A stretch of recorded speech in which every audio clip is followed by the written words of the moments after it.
حضرت میکائیل علیہ السلام کا واقعہ۔ خاموش رات، آسمان پر ستاروں کی جھلک اور زمین پر سکون کا عالم ہے، مگر اسی سکون میں اللہ تعالی کی طرف سے ایک ایسا عظیم فرشتہ نازل ہوتا ہے جو انسان کے لیے رحمت، برکت اور رزق کے اسباب لے کر آتا ہے۔ آئیے جانتے ہیں حضرت میکائیل علیہ السلام کا عظیم واقعہ۔ السلام علیکم ورحمۃ اللہ وبرکاتہ۔ حضرت میکائیل علیہ السلام کون ہے؟ حضرت میکائیل علیہ السلام اللہ تعالیٰ کے مقرب فرشتوں میں سے ایک ہے۔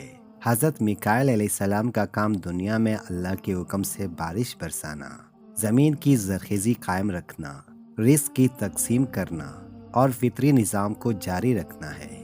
حضرت میکائیل علیہ السلام وہ فرشتہ ہے جو اللہ کے حکم سے بادلوں کو ہنکاتے ہیں، بارش برساتے ہیں، فصلوں کو اگانے کا سبب بنتے ہیں۔ قرآن کریم میں سورۃ البقرہ آیت نمبر 98 میں ارشاد ہے، ترجمہ: جو کوئی اللہ کا، اس کے فرشتوں کا، اس کے رسولوں کا، جبرائیل اور میکائیل کا دشمن ہو تو یقیناً اللہ کافروں کا دشمن ہے۔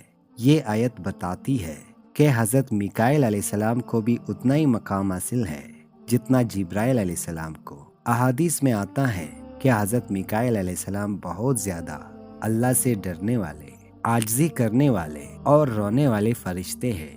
حضرت ابن عباس رضی اللہ تعالیٰ عنہ سے روایت ہے کہ ترجمہ: حضرت میکائیل علیہ السلام کبھی نہیں ہنستے جب سے جہنم کو پیدا ہوتے دیکھا۔ یہ روایت ہمیں ان کے خشیت الہی کا اندازہ دیتی ہے۔ حضرت میکائیل علیہ السلام کا کام کس طرح ہوتا ہے؟ وہ زمین کے ہر حصے پر مقرر فرشتوں کو اللہ کے حکم سے رزق پہنچانے کی ذمہ داری دیتے ہیں۔ بارش کے قطروں کو زمین پر برسانا ان کے حکم سے ہوتا ہے۔ فصلوں، درختوں، پھلوں کی نشوونما بھی ان کی نگرانی میں ہوتی ہے۔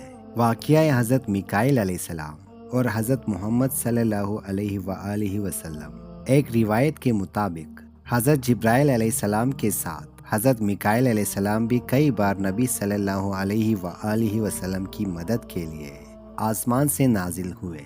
غزوہ بدر کے موقع پر اللہ تعالیٰ نے فرمایا کہ ترجمہ: علماء فرماتے ہیں کہ ان فرشتوں میں حضرت جبرائیل علیہ السلام اور حضرت میکائیل علیہ السلام بھی شامل تھے۔ حضرت میکائیل علیہ السلام کا کام ہمیں یہ یاد دلاتا ہے کہ رزق دینے والا صرف اللہ ہے اور اس کا نظام کتنی باریکی اور ترتیب سے چل رہا ہے۔ ہمیں شکر گزار اور قناعت پسند ہونا چاہیے، کیونکہ ہر نعمت حضرت میکائیل علیہ السلام کے ذریعے اللہ کی طرف سے ہم تک پہنچتی ہے۔